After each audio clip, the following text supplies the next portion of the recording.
Hi दोस्तों, welcome to Tohura Healthcare Academy, where we simplify complex healthcare and pharmaceutical topics to promote safer practice and public awareness. Now today we will discuss about the India's most alarming pharmaceutical safety incident, that is diethylene glycol contamination crisis. दोस्तों, अभी कुछ दिन पहले last week of August and first week of October में अब तक के मध्य प्रदेश और राजस्थान में 25 प्लस चिल्ड्रंस डेथ हो चुके हैं। इसके पीछे रीज़न क्या है? Toxic cough syrup. ऐसा क्या था इस कफ सिरप में जिसकी वजह से 25 से ज़्यादा बच्चों की मौत हो चुकी है? आप थंबनेल से समझ ही गए होंगे, kids prescribe spoonful of death. But ये डेथ जो हुई है, ऐसा क्या कंटेंट था सिरप के अंदर जिसकी वजह से उन बच्चों की मौत हो गई? आइए जानते हैं। एक्चुअली रीज़न ये था दोस्तों कि वो जो सिरप फॉर्मुलेशन थी उसके अंदर एक सॉल्वेंट यूज़ होता है जो बहुत सारे फार्मास्यूटिकल कंपनियां प्रोपाइलिन ग्लाइकॉल ग्लिसरीन का इस्तेमाल करती हैं। बट ये जो सॉल्वेंट है ये थोड़े महंगे हैं, और डाईइथिलीन ग्लाइकॉल ये जो सॉल्वेंट है ये थोड़ा चीप पड़ता है, सस्ता पड़ता है। इस वजह से कंपनीज ने इसको यूज़ किया, बट इसकी जो परसेंटेज है, इसका जो परसेंटेज होना चाहिए था उससे कहीं ज़्यादा मात्रा में इसको यूज़ कर लिया, जिसकी वजह से बच्चों की सडन किडनी फेलियर के चलते डेथ हो गई। Now toxic cough syrup in India, the diethylene glycol DEG strategy. What is diethylene glycol DEG? A colorless sweet tasting industrial solvent used in antifreeze, paint, coolant, industrial lubricant, and also make product like polyester, resin, polyurethanes, and plasticizer. It is also used as a solvent, a coolant, additive, a dehydrating agent in natural gas processing, and humectant in tobacco and inks. However, DEG is highly toxic if ingested, and its contamination in pharmaceutical has caused numerous death. दोस्तों, ये DEG जो substance है ये colourless होता है, test के अंदर ये थोड़ा मीठा होता है, स्वीट इन टेस्ट होता है। एंटी फ्रीजिंग एजेंट भी इसका यूज़ होता है, पेंट्स के अंदर यूज़ होता है, पेंट्स के अंदर भी DEG यूज़ होता है। एंड कूलेंट्स देखे होंगे आपने, जो कार्स वगैरह में गाड़ियों में डालते हैं तो उसको ठंडा रखने के लिए उसमें भी DEG का इस्तेमाल होता है। इंडस्ट्रियल लुब्रिकेंट्स, जो ब्रेक ऑयल्स होते हैं उसको बनाने के लिए भी ये यूज होता है। पॉलीस्टर्स, रेजिन्स, फोम्स वगैरह, प्लास्टिसाइजर, इंक्स हो गए, ये सारी चीज़ों के अंदर DEG डाईइथिलीन ग्लाइकॉल का यूज होता है। Next, not meant for human consumption but sometimes used as a cheap substitute for safe pharmaceutical solvent like propylene glycol or glycerol. Propylene glycol is a synthetic diol, while glycerol is a natural derived triol. Both are viscous, colorless, odorless, and sweet tasting liquid used in various industries, but glycerol is thicker. Human consumption में इसका use नहीं होता, but as a cheap substitute, एक सस्ता उपाय, एक सस्ता substitute बोल के ये इस्तेमाल होता है। जनरली जो ग्लोबल स्टैंडर्ड कंपनियां मेंटेन करती हैं ग्लोबल स्टैंडर्ड, तो उसमें वो प्रोपाइलिन ग्लाइकॉल और ग्लिसरीन, ग्लिसरॉल ये यूज होते हैं, बट ये ह्यूमन कंजम्पशन के लिए ठीक नहीं है। DEG ये सस्ता विकल्प ये कंपनियां यूज कर रही हैं। प्रोपाइलिन ये एक सिंथेटिक कंपाउंड है, डायोल्स है, डायोल्स की क्लासिफिकेशन में आता है। ग्लिसरॉल ये नेचुरली ड्राइव्ड है, ये ट्रायोल्स होता है। प्रोपाइलिन इसमें 2 हाइड्रोक्सी ग्रुप है, आप देख रहे हैं नीचे स्ट्रक्चर बना हुआ है, 2 हाइड्रोक्सी ग्रुप है। यहाँ ग्लिसरॉल के अंदर 3 हाइड्रोक्सी ग्रुप है, ये ट्रायोल्स है।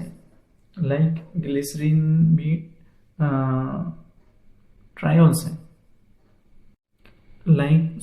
ग्लिसरॉल ये ट्रायोल्स में आता है। यहाँ पर ग्लिसरॉल का भी स्ट्रक्चर है, 3 हाइड्रोक्सी ग्रुप है। ये भी सेम कलरलेस होता है, ऑर्डरलेस होता है, स्वीट इन टेस्ट, कोई कलर नहीं होता है, कोई इसमें फ्रेग्रेंस वगैरह नहीं होती है, बट मीठा होता है टेस्ट के अंदर। लिक्विड विस्कस होता है, गाढ़ा होता है। Liquid used in various industries, but glycerol is thicker, glycerol थोड़ा थीकर होता है। जन यहाँ 2 सॉल्वेंट यहाँ पे यूज हो रहा है, एक है प्रोपाइलिन ग्लाइकॉल, दूसरा है glycerol. Propylene glycol generally syrup formulation के अंदर यूज होता है। ग्लिसरॉल जो है तो जनरली क्रीम्स ऑइंटमेंट बनाने के लिए, ये थोड़ा थिकर होने की वजह से, 3 हाइड्रोक्सी ग्रुप होने की वजह से थोड़ा थिक होता है, और ये क्रीम्स ऑइंटमेंट के अंदर यूज होता है as a solvent. Next, naturally derived considered non-toxic and found in cosmetic and food, while propylene glycol is a synthetic product used in a e-liquid and de-icing fluid and generally recognized as a safe by the FDA, but can be a skin irritant.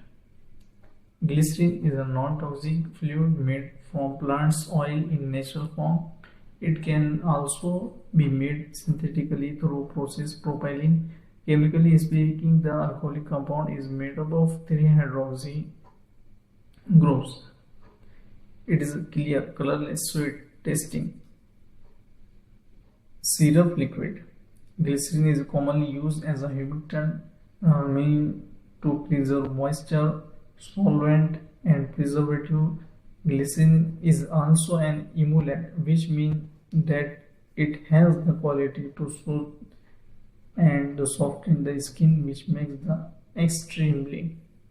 यहाँ देखते हैं जो naturally compound होते हैं वो non toxic होते हैं and found in cosmetic and foods, while propylene glycol is synthetic. Propylene glycol एक सिंथेटिक कंपाउंड है जिसमें 2 हाइड्रोक्सी ग्रुप है। ग्लिसरीन ये नेचुरल कंपाउंड है, नॉन टॉक्सिक है, ड्राइव होता है फ्रॉम प्लांट ऑयल से, नेचुरल फॉर्म में रहते हैं। प्रोपाइलिन सिंथेटिक, 3 हाइड्रोक्सी ग्रुप होने की वजह से ये थोड़ा विस्कस भी होता है और ये क्लियर है, but as compared to glycerol ये थोड़ा मीन्स लेस विस्कस है, क्योंकि जनरली इसको हम सिरप प्रिपरेशन में यूज करते हैं प्रोपाइलिन ग्लाइकोल को और ग्लिसरीन को, इसीलिए ये क्लियरलेस है, कलरलेस है, इसका कोई कलर नहीं होता, स्वीट इन टेस्ट है, सिरप लिक्विड। ग्लिसरीन का ह्यूमिक्टेंट जो मॉइस्चराइजर बरकरार रखते हैं हमारे सॉल्वेंट के अंदर, और एज अ प्रिजर्वेटिव भी ये वर्क करता है, और इसको स्किन स्मूथनिंग के लिए और ड्राई स्किन में भी यूज करते हैं जनरल लोग, और कफ सिरप में भी ये यूज होता है, बट ये नेचुरल होने की वजह से थोड़ा कॉस्टली होता है, थोड़ा महंगा होता है, बट ये टॉक्सिक नहीं होता as compared to propylene glycol, क्योंकि प्रोपाइलिन ग्लाइकोल सिंथेटिक है तो ये लो अमाउंट के अंदर यूज करना होता है, ज़्यादा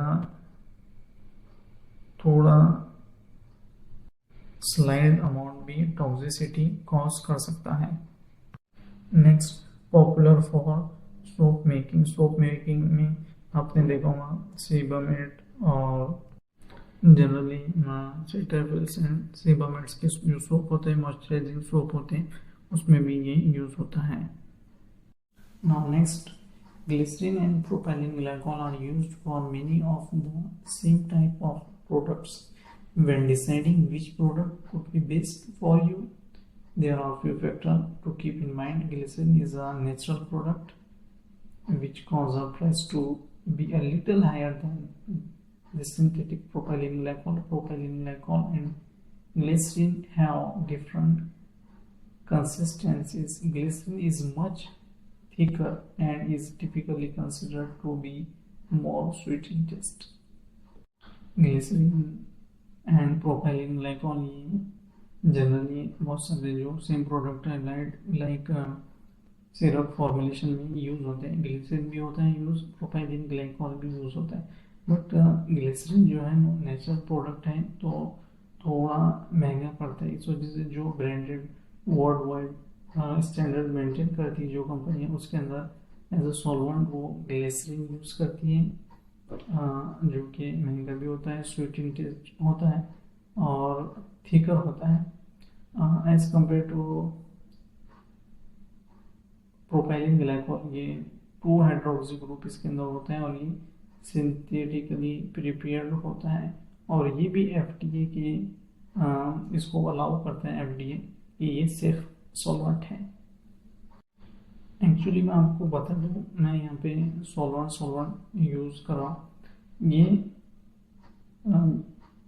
इसका generally mix as a adulterant mixing करने के लिए यूज़ होता है सॉल्वेंट. बहुत सारी जो चीज़ें होती हैं like flavouring agent, colouring agent, तो वो उसको मिलाने के लिए जो सॉल्वेंट लगते हैं तो ये वो सॉल्वेंट है ग्लिसरीन, प्रोपाइलिन ग्लाइकॉल, जिसकी वजह से ये सारी चीज़ें मिक्सअप होती है, एडल्ट्रेट होती हैं. तो मैं आपको यहाँ पर एक चीज़ बताना चाहता हूँ कि बहुत सारी कंपनियां ये ब्लेम करती है कि लाइक अभी जनरली जेनेरिक का ट्रेंड बहुत चल रहा है और वो ऐसा ब्लेम कर रहे हैं कि मेडिसिन सेम है, सेम कंटेंट होते हैं. तो मैं आपको बता दूँ जो कंटेंट होते हैं वो बिल्कुल सेम होते हैं. जैसा कि एक आधी जो फीवर की मेडिसिन लाइक पैरासीटामोल, एक डोलो उसको बना रही है पैरासीटामोल को, वही पैरासीटामोल एक जेनरिक कंपनी बना रही है, बट उसके अंदर जो एक्सिपिएंट यूज हो रहे हैं पैरासीटामोल ये है API, एक्टिव फार्मास्यूटिकल इंग्रेडिएंट. ये बहुत कम मिकदार में कोई भी ड्रग्स में, कोई भी मेडिसिन में, कोई भी लिक्विड प्रिपरेशन के अंदर बहुत माइन्यूट एकदम लेस अमाउंट के अंदर होता है. बट उसका जो मास होता है, उसको जो बल्कि बनाते हैं वो है एक्सिपिएंट, वो है सॉल्वेंट. अब पैरासीटामोल के अंदर देखते हैं तो पैरासीटामोल सिर्फ API, active pharmaceutical ingredient, but इसको बहुत सारे जो चीज़ें हैं वो एक्सिपिएंट हैं, जैसे लाइक डाइल्यूएंट है, फिलर्स हैं.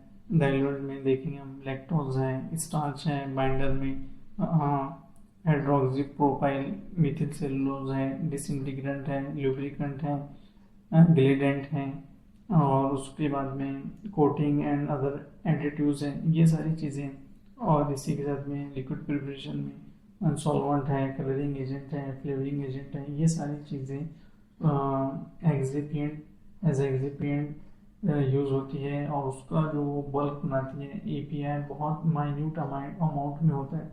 तो यही फ़र्क होता है जेनरिक और ब्रांडेड. वैसे तो और भी फर्क होते हैं. जो ब्रांडेड होते हैं उनका जो तो पेटेंट होता है 15 से 20 साल तक, वही कंपनियां उसको उस पेटेंट को यूज़ कर सकती हैं.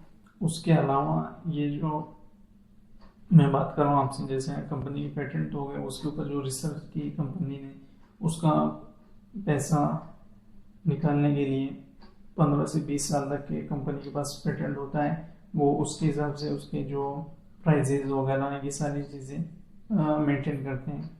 बट यहाँ पर जेनेरिक में सॉल्वेंट थोड़े लो क्वालिटी की, चीपर जो सस्ते मिलते हैं वो यूज़ होते हैं एज कंपेयर टू ब्रांडेड के अंदर ग्लोबली स्टैंडर्ड कंपनियां मेंटेन करती हैं अच्छे सॉल्वेंट. जैसे कि ये सिनेरियो में हम देख रहे हैं डाइएथिलीन ग्लाइकॉल यहाँ पर यूज़ हुआ, जिसकी वजह से बहुत सारे बच्चों की डेथ हुई. जबकि प्रोपाइलिन ग्लाइकॉल, ग्लिसरीन ये यूज होना चाहिए, ये FDA रिकमेंडेड है, FDA इसको रिकमेंड करता है। नाउ नेक्स्ट हम जान लेते हैं why is DEG toxic. DEG toxic क्यों है?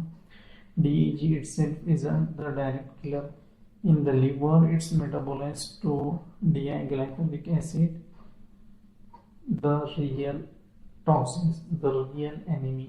ये डाइग्लाइकोलिक एसिड जो है तो ये रियल एनिमी है, ये क्योंकि ये मेटाबॉलिक एसिडोसिस कॉज करता है। DG damage the kidney, cause metabolic acidosis and neurological depression. Result क्या होता है? Kidney failure, seizure, coma and death. Ethylene glycol is metabolized by ADH and ALDH to 2-hydroxy ethoxy acetic acid, after which it is oxidized to glycolic acid. The development of an anion gap metabolic acidosis may be delayed for longer than 12 hours post ingestions. Diglycolic acid cause both nephrotoxicity और neurotoxicity. ये दोनों nephron की भी toxicity होती है इससे, जिसकी वजह से किडनी फेलियर होता है। न्यूरॉन्स टॉक्सिसिटी की वजह से सीजर्स आते हैं, दौरे आते हैं, कोमा में जाता है पेशेंट, डेथ होती है। यहाँ पर फ्लो चार्ट बताए गए। Diethylene glycol with the help of alcohol dehydrogenase two hydroxy ethoxy acid aldehyde में कन्वर्ट हो रहा है, फिर उसके बाद में 2-हाइड्रोक्सी इथोक्सी एसिटिक एसिड में कन्वर्ट हो रहा है with the help of aldehyde dehydrogenase, फिर फाइनली डाइग्लाइकोलिक एसिड में कन्वर्ट हो रहा है। ये डाइग्लाइकोलिक एसिड जो है तो मेटाबॉलिक एसिडोसिस कॉज कर रही है, जिसकी वजह से किडनी फेलियर हो रहा है। Patient who ingest diethylene glycol may seem inebriated, similar to ethanol intoxication. Toxicity may further progress with metabolism to the development of gastritis, hepatitis, pancreatitis, metabolic acidosis, coma, and delayed neurological sequelae. Nephrotoxicity is consistently reported in human cases. Nephrotoxicity की report हुई है बहुत सारे cases के अंदर, उसमें भी generally proximal tubule होता है, नेक्रोसिस होता है।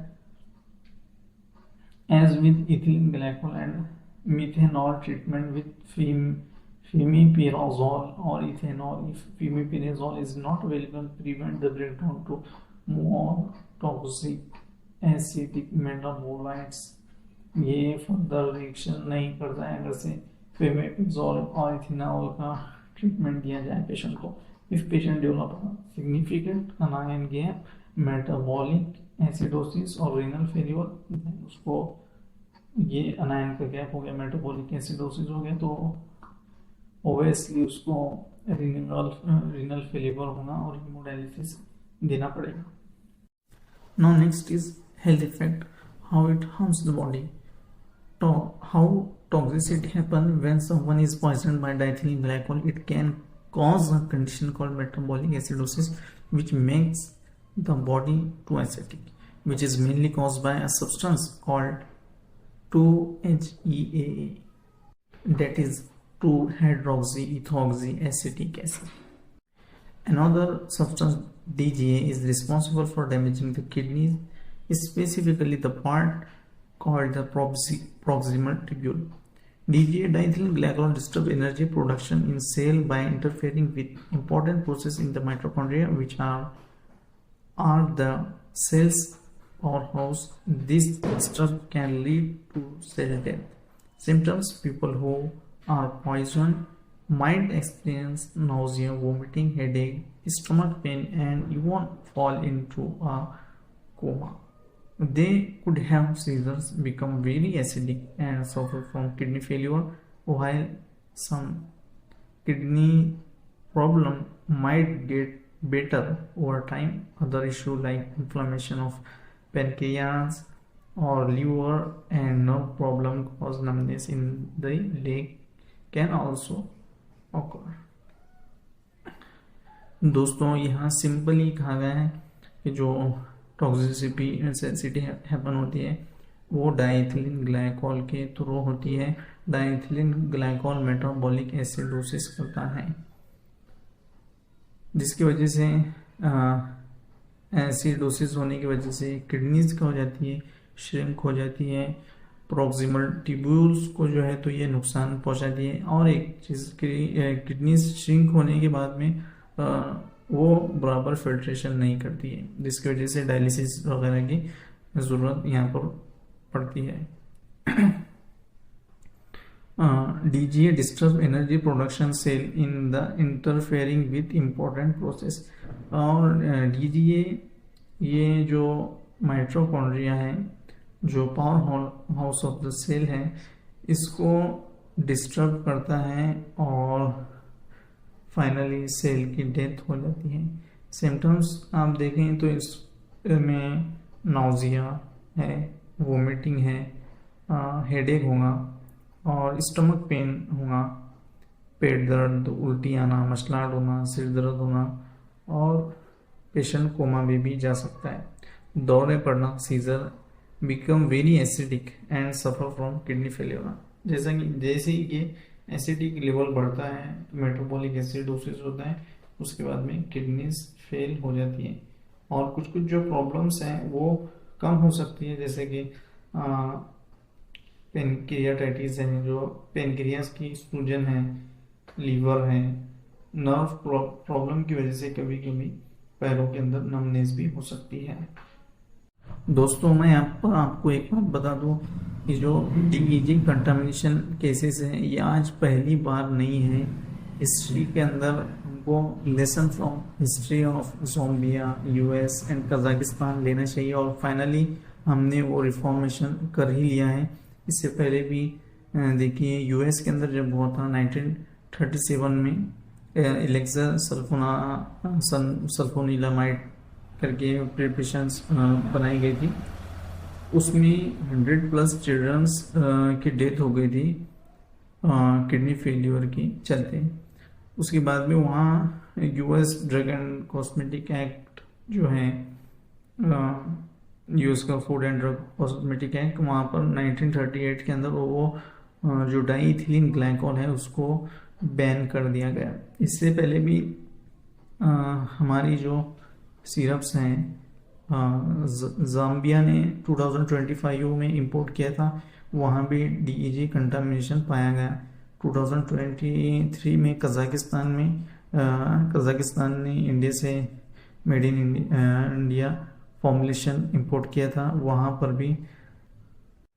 But finally DCGI and Indian pharmacopoeia में इसको अमेंडमेंट हो चुका है और ये रिफॉर्म हो चुका है। और इसके अंदर लिमिटेड जो DEG डाइथिलीन ग्लाइकॉल की क्वांटिटी भी फिक्स कर दी गई है। Now next, health effect, how it harms the body. Treating this poison is similar to treating poisoning from another chemical called ethylene glycol. Doctors use medicine like femipenazole or ethanol to stop the harmful effect of diethylene glycol. They might also use a procedure called dialysis to help remove the poison from the body. However, it is unclear if dialysis can remove all the harmful substance. बहुत सारे cases में क्या होता है, ethanol और फेमिप्रोजोल देते हैं, जिसकी वजह से फर्दर रिएक्शंस नहीं होती है, टॉक्सिन्स नहीं होते हैं। बट अगर से टॉक्सिन ज़्यादा हो गए, अनायंस फॉर्म हो गए, तो फिर उसको डायलिसिस देना पड़ता है। बट इससे भी कुछ कंफर्म नहीं है कि पूरे टॉक्सिन्स रिमूव हो जाए। Next, the Madhya Pradesh and Rajasthan incident trigger for reform के लिए ये जो इंसिडेंट है, ये एक ट्रिगर का काम किया है इसने। The Madhya Pradesh and Rajasthan incident a trigger for reform. A major outbreak of poisoning in Madhya Pradesh and Rajasthan exposed diethylene glycol contamination in cough syrup. Dozens of people, mostly children, lost their lives due to toxic combination. Diethylene contamination की वजह से dozens of children is mostly death हो चुकी हैं। The tragedy revealed serious gap in quality control, especially in the testing of raw material and finished medicine. इससे पता चलता है कि ये जो मेडिसिन होते हैं, क्वालिटी कंट्रोल, क्वालिटी एश्योरेंस, ये सब मेडिसिन ये कंपनीज में डिपार्टमेंट होते हैं और क्वालिटी उसकी एश्योर होके आती है। और पहले ही, क्योंकि बैच प्रिपरेशन के पहले ही ये सारी चीज़ें, कैसी बॉटल यूज़ करना है, कौन सा फ्लेवर यूज़ करना है, कौन सा कलर यूज़ करना है, कौन सा सॉल्वेंट यूज़ करना है, ये सारी चीज़ें चेक होती है। इसका क्वालिटी कंट्रोल, क्वालिटी एश्योर किया जाता है, तब जाके ये पास होती है। बट कहीं ना कहीं इसमें गैप नजर आ रहा है। This heart breaking incident become a turning point for India's drug safety and regulatory reform. ये इंसिडेंट जो हुआ है, बिल्कुल ये दुखद घटना है, जिसकी वजह से इंडिया के अंदर एक turning point for India drug safety and regulation, उसके अंदर रिफॉर्म हुआ है और उसके अंदर एक अमेंडमेंट भी हुआ है, जो आपको मैं बताने जा रहा हूँ next. Government and regulatory responses, immediate action by drug controller general of India DCGI, India pharmacopoeia commission, amendment made to Indian Pharmacopoeia mandatory testing for DEG and ethylene glycol in all raw materials and oral liquid formulation। जितने भी raw material हैं oral liquid formulation के, उसके अंदर DEG and ethylene glycol, इसका जो है तो टेस्टिंग मैंडेटरी कर दिया गया है। परमिसिबल लिमिट जो है DEG की वो तय है। Permissible limit set at less than 1%, about this 1% product ban immediately. Next थोड़ी सी हम समझ देख लेते हैं एक्शन और उसकी details. Report submitted by MP drug controller to DCGI on 9 October को ये रिपोर्ट सबमिट हुए। उसके बाद में सेंट्रल एक्शन लिए गए within 24 hours. DCGI Indian pharmacopoeia commission IPC to cognisance. उसके बाद अमेंडमेंट इशू हुआ है 10 अक्टूबर को।